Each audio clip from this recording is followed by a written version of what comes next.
Yayın istisində kölyan olaram. Qıymaram telinə bir xələl gəlsin.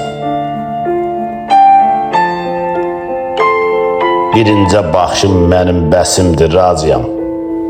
Razıyam bu həsrət qəlbimi dəlsin. Mən eşqin dəryası,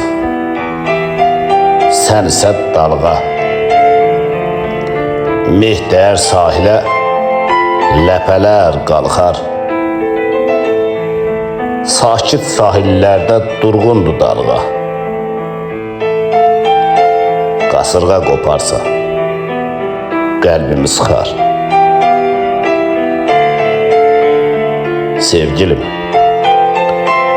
Sevgilim, sanma ki naşı biriyəm.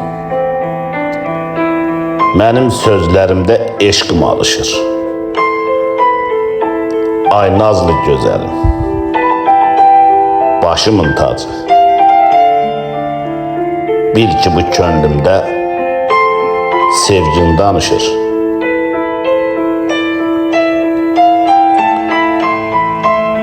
Bahar ötüb getsə, payız qış gəlsə,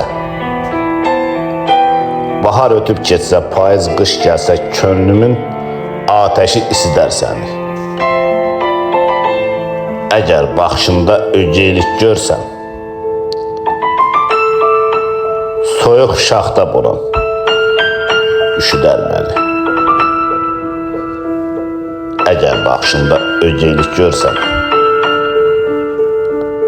soyuq şaxta boran üşüdər məni.